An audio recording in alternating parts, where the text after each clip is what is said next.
Defíneme la Trinidad. Nosotros creemos que hay un solo Dios. Eso lo dice toda la Biblia desde el principio hasta el fin. Oye Israel, Jehová nuestro Dios, Jehová uno es. Hay un solo Dios.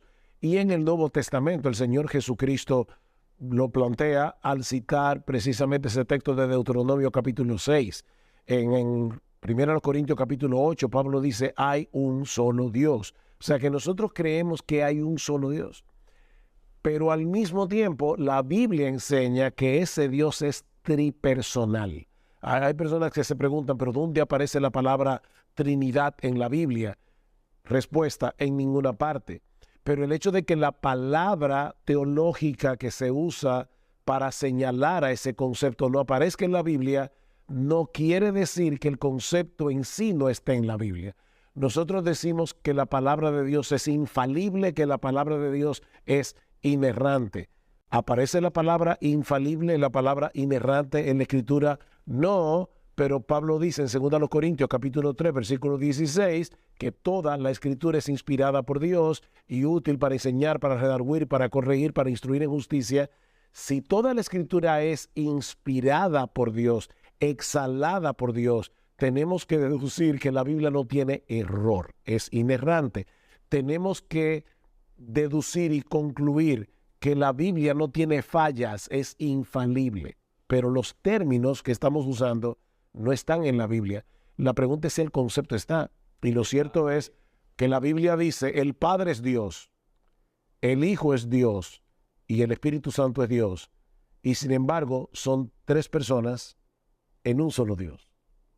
Entonces, estamos hablando aquí de tres personas y una sustancia. Una sola sustancia divina, pero tres personas en esa sustancia, el Padre, el Hijo y el Espíritu. Una misma sustancia y tres y diferentes subsistencias. ¿Eso es correcto decirlo así?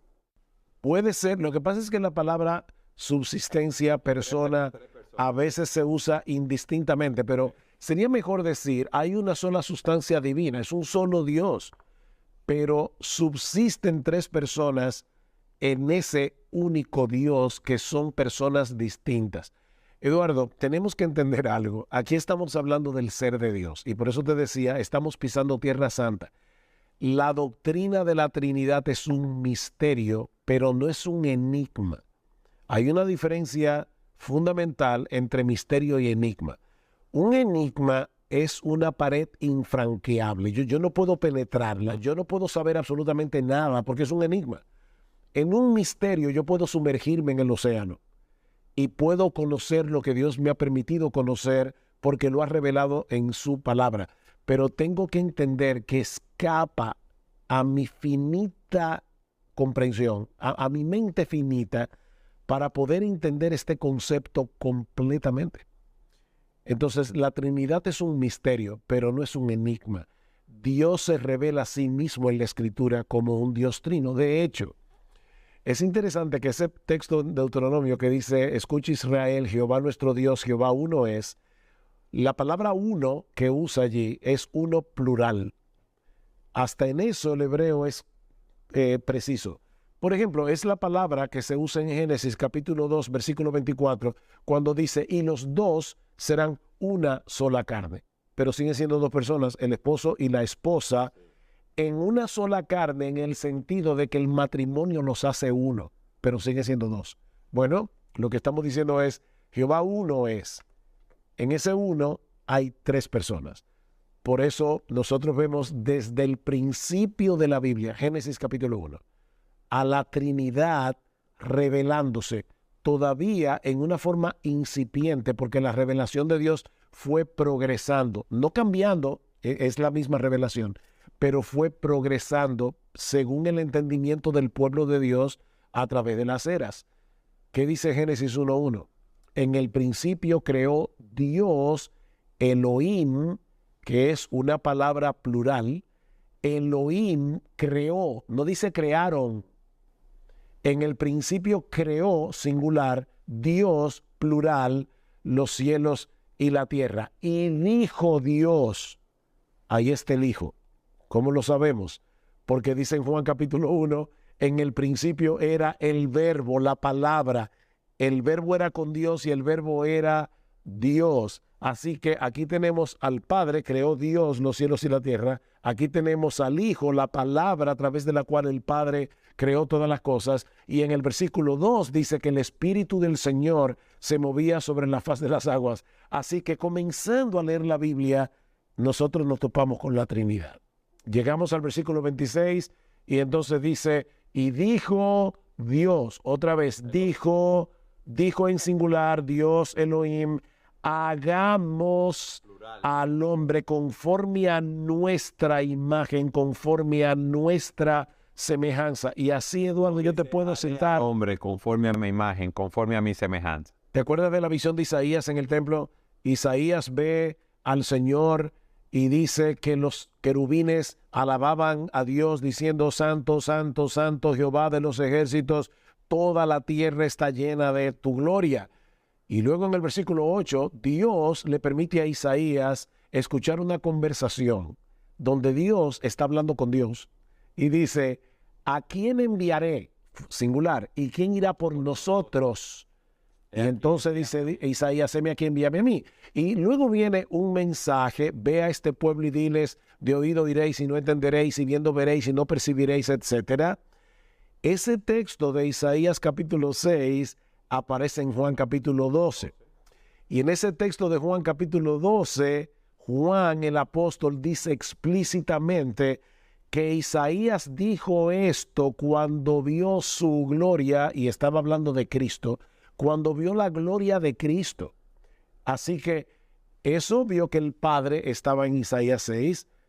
Según Juan capítulo 12, es obvio que el Hijo estaba en Isaías capítulo 6. Pero no solamente eso, Eduardo. Al final del libro de los Hechos, el apóstol Pablo llega a Roma, se reúne con un grupo de judíos y les cita Isaías capítulo 6. Ve y dile a este pueblo, de oído oiréis y no entenderéis.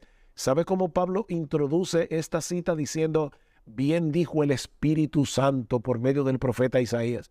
¡Wow! Así que en Isaías 6, otra vez, nosotros tenemos en una forma todavía velada, porque no teníamos toda la revelación de Dios que tenemos en el Nuevo Testamento, pero tenemos ahí al Padre, al Hijo y al Espíritu Santo. Así que la Biblia desde el principio revela que Dios es un Dios trino. Algunos dicen, oh, pero es que eso es una mala matemática, porque 1 más 1 más 1 no puede ser igual a 1.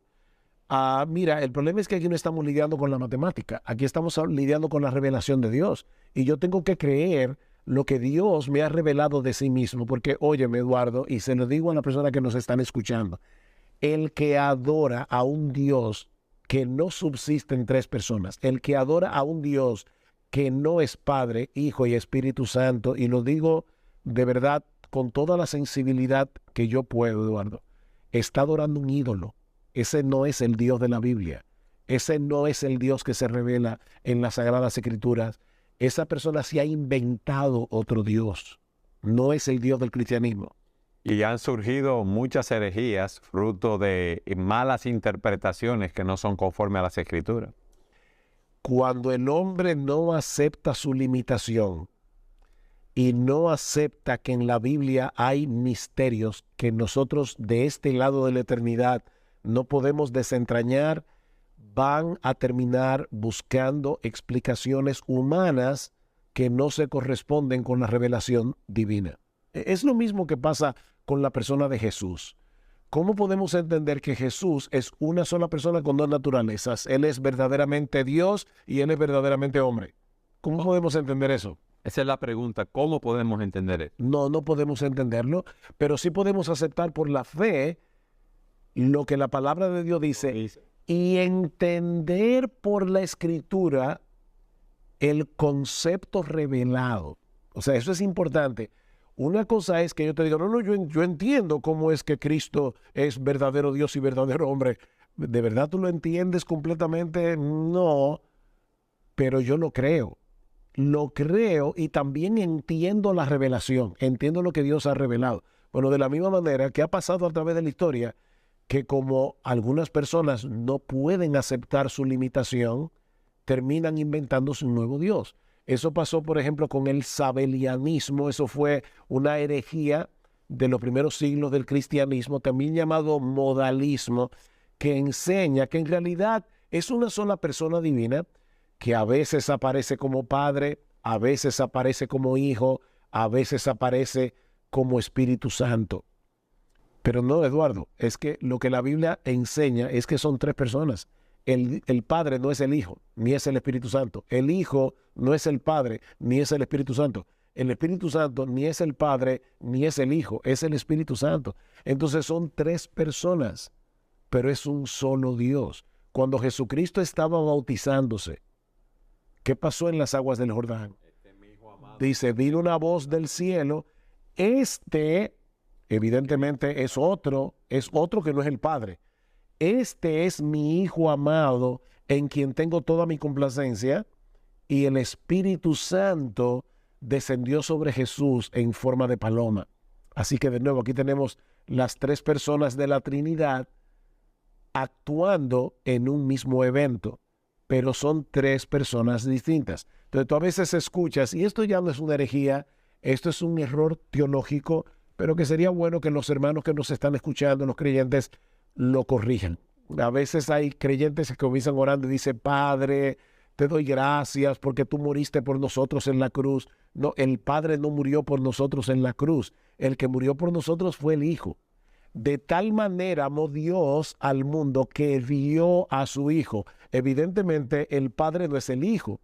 El que fue entregado fue el Hijo que murió en la cruz. Si el Padre, Romanos 8, no escatimó entregar a su propio Hijo, ¿cómo no nos dará juntamente con Él todas las cosas? De nuevo, el Padre, el Hijo, son dos personas distintas, pero es un solo Dios. Subel, hay otra herejía. eso te iba a decir, de aquellos que niegan la deidad de Cristo. Está el arrianismo, que luego fue reeditado en el siglo XIX por los testigos de Jehová, que es una herejía no cristiana. Una persona que sea testigo de Jehová no es creyente y no es salva, porque esa persona niega al Hijo, niega la deidad del Hijo. Los arrianos negaban la deidad del Hijo y la personalidad del Espíritu Santo. O sea que esto es peor todavía que el sabelianismo, porque ellos dicen, solo el Padre es Dios, el Hijo es el primer ser creado, decían los arrianos, por Dios, y el Espíritu Santo es una fuerza como la electricidad. Claro, eso no lo dijeron los arrianos, porque la electricidad no estaba todavía descubierta, pero los testigos de Jehová hoy nos dicen eso. Sin embargo, hay un texto en Zacarías que rebate esa idea, porque el texto dice, no es con espada, ni es con fuerza, sino con el Espíritu. Así que el Espíritu no es una fuerza, porque no es con fuerza, es con el Espíritu. El Espíritu es una persona, y es una persona divina, dentro de las tres personas de la Trinidad. Por eso, nosotros debemos evitar a toda costa buscar explicaciones terrenales para tratar de entender la Trinidad, porque vamos a terminar mal. Algunos dicen, por ejemplo, la Trinidad es como el huevo. El huevo tiene la cáscara, tiene clara, tiene yema, pero ni la clara en sí, por sí sola es el huevo, ni la yema por sí sola, ni la cáscara por sí sola. O sea, ¿tú estás diciendo que el Padre por sí solo no es Dios? ¿O que el Hijo por sí solo no es Dios? ¿O que el Espíritu Santo por sí solo no es Dios? ¿Qué es lo que tú estás diciendo? Otro diciendo, eso es como el agua, que el agua puede aparecer como líquida, puede aparecer sólida como el hielo y puede aparecer gaseosa. Que no son tres modos en que Dios se manifiesta, es que son tres personas. Y los que dicen que es como el sol. Mira, Eduardo, cualquier analogía... Que tú sientes el calor y que hace una transformación en la tierra. Sigue siendo modalismo, es la misma herejía sabeliana de hace miles de años atrás. Eso es un error teológico y es un error peligroso y fundamental. Me llama la atención lo que tú dijiste al inicio, que todas esas herejías surgen porque el hombre no quiere aceptar la revelación de Dios en las Escrituras y quiere buscar interpretaciones. ¿Eso es fruto del orgullo humano? Sí, definitivamente. Yo acepto, porque hay que ser cuidadoso, ¿verdad? Nosotros no conocemos el corazón de todas las personas que enseñan estas cosas y puede ser simplemente que haya una mala exégesis. puede ser que haya ignorancia teológica, puede ser todo eso. Pero no puede ser, Sugel, tratando de mostrar sabiduría humana. también puede ser, pero el problema está en que yo me sienta satisfecho con una explicación humana de algo que yo no puedo entender y decir, ya lo entendí. No, tú no lo entendiste, estás torciendo la verdad de la Escritura. Nosotros tendemos que aprender a vivir en el misterio. Las cosas reveladas son para nosotros y para nuestros hijos. Las que Dios no nos las reveló son para Él.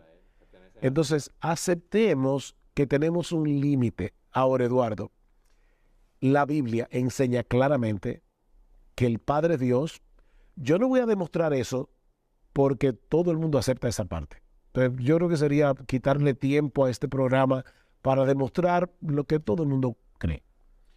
Pero la Biblia también enseña que el Hijo es Dios. Y te puedo citar textos y textos y textos. Juan 1:1 que decíamos hace un momento. En el principio era el verbo era con Dios, el verbo era Dios. Fíjate, el verbo era con Dios.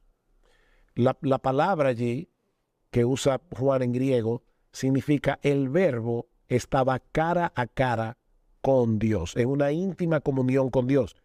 Pero resulta que el verbo también era Dios. Y luego en el versículo 14 dice, y aquel verbo se hizo carne y habitó entre nosotros y vimos su gloria, gloria como del unigénito del Padre. Otra vez, ¿ves la diferencia? Entonces, el Hijo es Dios. Primera de Juan, capítulo 5, versículo 21. Dice que nosotros estamos en el verdadero, en su Hijo Jesucristo. Este es el verdadero Dios y la vida eterna. Déjame leerte la confesión de Tomás, ¿o él? Señor mío y Dios mío, cuando vio a Jesús resucitado.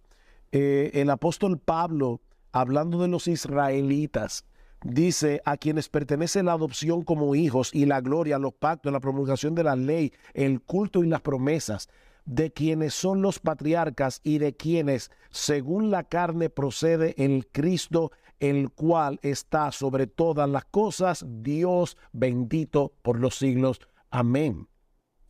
Cristo es el Dios bendito por los siglos. Amén.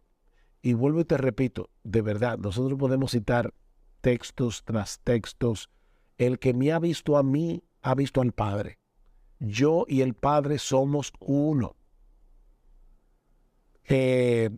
Dice en Juan capítulo 5 que cuando los judíos cuestionaron a Jesús por haber sanado a un hombre en sábado, dice que él dice, mira, yo no he hecho nada que mi padre no haya hecho primero, porque mi padre hasta ahora trabaja y yo también trabajo.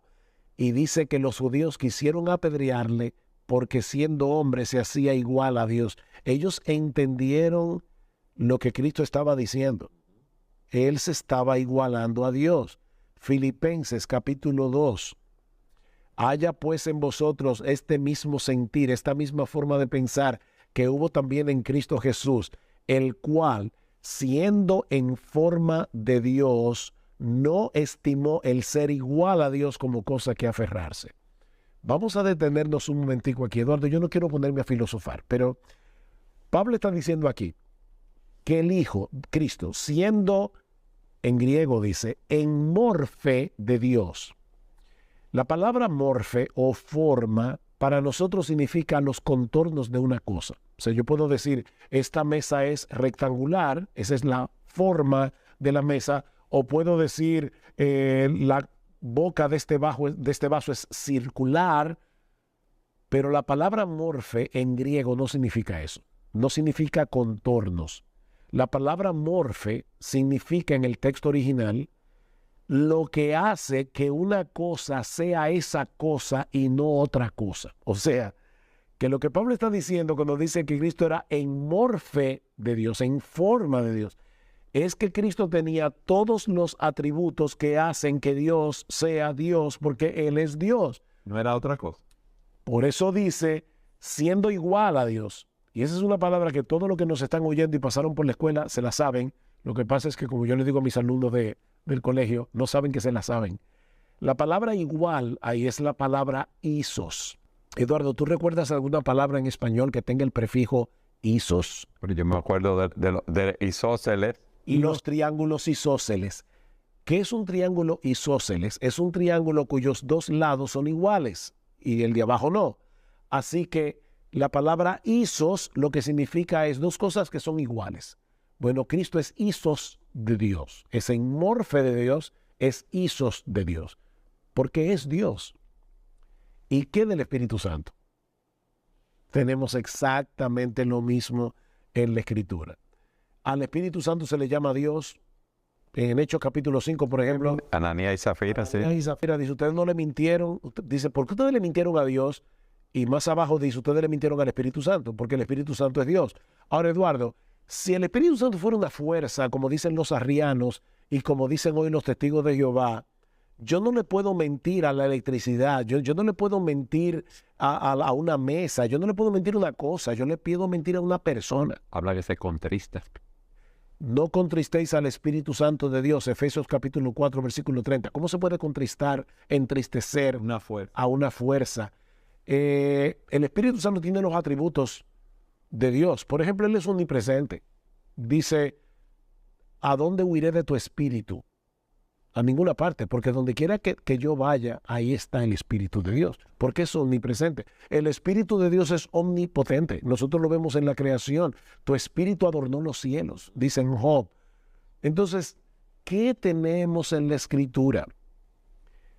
La Biblia es monoteísta, de principio a fin. Nosotros no somos triteístas, porque no estamos diciendo que el Padre es un Dios separado del Hijo, que es otro Dios, y que el Espíritu Santo es otro Dios. Si quieres usar una fórmula matemática, no es 1 más 1 más 1, es 1 por 1 por 1. Son 3 personas, pero subsisten en una sola esencia divina. Pastor, pero es que yo no lo entiendo. Bienvenido al club. No lo entendemos, lo aceptamos por fe, lo que vemos en la palabra. Pero ¿qué dice Dios en su palabra? O sea, la pregunta es, al final de cuentas, ¿a quién tú le vas a creer? ¿A tu intelecto o a la palabra de Dios? Ahora, yo no estoy diciendo que la fe cristiana sea irracional. Cuidado. No. La fe cristiana es suprarracional en el sentido de que usando la razón me lleva más lejos de lo que mi razón me puede llevar. Decía Dante Alighieri que la razón tiene alas muy cortas. En otras palabras, debemos ser seres racionales, pero no racionalistas. El racionalista dice, no, lo que yo no pueda probar por mi razón, yo no lo puedo creer. Eso no es verdad, Eduardo. Nosotros creemos un montón de cosas que escapan de mi razón, aunque yo la creo por mi razón. Si yo te preguntara ahora mismo, muéstrame tu amor. ¿Dónde está tu amor? ¿Tú amas a tu esposa, amas a tus hijos, amas a tus nietos? Te digo que sí, pero ¿cómo tú lo muestras? ¿Dónde está el amor? No, tú no puedes encontrar un... Sin embargo, nosotros creemos que la gente ama. ¿Es el amor irracional? No. El amor es completamente racional. Pero mi razón no puede abarcar por completo todo el concepto del amor. No puede abarcar por completo todo lo que el amor es. ¿Dónde está tu amor? ¿Es en el hígado? ¿Es en el corazón? La gente dice, yo te amo con todo mi corazón, con el que bombea sangre. ¿O es una facultad del alma? El amor es una facultad del alma. Ah, ok. ¿Y dónde está el alma? Muéstrame tu alma. ¿Dónde está tu alma? ¿Dónde están las facultades de tu alma, el entendimiento, la voluntad? ¿Cómo es que tú decides cosas? ¿En qué órgano está eso? ¿Cómo es que tú tienes afectos? Entonces, Eduardo, donde estamos llegando al punto es este. Yo no me entiendo ni a mí mismo. Yo soy una persona que tiene alma y cuerpo y ni yo me entiendo del todo, pero yo creo que yo soy alma y cuerpo. Lo creo, Dios me lo reveló y lo entiendo en parte. Pero hay una parte que yo no la entiendo. Entonces, aceptemos, mis hermanos, humildemente lo que no podemos entender y que eso no nos lleve a la duda, que eso no nos lleve a la incredulidad, sino a la adoración. Es mirar a Dios y decir, wow, Señor, es que tú eres tan grande. Es como siempre se ha dicho, qué bueno que Dios es más grande que nosotros. Porque si yo pudiera entender a Dios, Él es de mi tamaño. Y un Dios que es de mi tamaño no puede ser mi roca fuerte, no puede ser mi protector, no puede ser mi castillo. Sujel, los racionalistas han hecho de sí mismos y de su razón un Dios, y en su orgullo se niegan a aceptar la realidad de la Trinidad, de la revelación de la Escritura. Pero nosotros podemos disfrutar de todas esas cosas que tú has dicho. Podemos disfrutar de comunión con ese Dios trino, con el Padre, con el Hijo, con el Espíritu Santo. A mí me gustaría, como es un tema tan amplio y tan profundo, como tú decías al inicio, que es un océano tan vasto, que tú nos des una última aplicación de 1 minuto de la Trinidad. 1 minuto, difícil para ti, pero trata de hacerlo. Ok, miren, yo voy a hacer algo que yo nunca he hecho en este programa. Y es que normalmente uno dice algo y una idea y la completa. Yo te voy a decir, ojalá que tú puedas tomar papel y lápiz. Y como esto es un programa que hay personas que la ven grabado, tú puedes darle a stop a tu cosa, porque te voy a citar varias cosas y te voy a citar textos bíblicos, pero no lo voy a poder leer aquí. Mira, la conversión cristiana es trinitaria. Tito capítulo 3, versículos 4 al 6. Dios el Padre nos eligió para salvarnos en el Hijo y fue el Espíritu Santo el que abrió nuestro entendimiento, abrió nuestro corazón para que nosotros pudiéramos creer en Cristo. El bautismo es trinitario, Mateo capítulo 28, versículo 19, en el nombre del Padre y del Hijo y del Espíritu Santo. El ministerio cristiano es trinitario, 1 Corintios capítulo 12, versículos 4 al 6. Se mencionan las 3 personas de la Trinidad una por una. La comunión cristiana es trinitaria, 2 Corintios capítulo 13, versículo 14. La devoción y la oración cristiana es trinitaria, Efesios capítulo 2, versículo 18. Nosotros oramos al Padre en el nombre del Hijo por el poder del Espíritu Santo. La unidad cristiana es trinitaria, Efesios capítulo 4, versículos 4 al 6. La perseverancia cristiana es trinitaria. Las 3 personas de la Trinidad están envueltas y obrando juntas para que nosotros podamos llegar hasta el fin. Judas capítulo 20, versículo 21. Ahí tienes varias aplicaciones prácticas de por qué esta doctrina es tan importante y esencial para la fe cristiana. Entiendo que las personas que nos siguen tienen una buena asignación, Sujel, porque solamente con tomar esos textos, estudiarlos, leerlos, meditar sobre ellos y orarlos, nos dará un mayor entendimiento. Así es. Gracias, mi hermano, por estar con nosotros. Un gozo de verdad poder hablar de un tema tan sublime y tan importante. Amén. Y gracias a todos ustedes por habernos acompañado en su programa Entendiendo los Tiempos.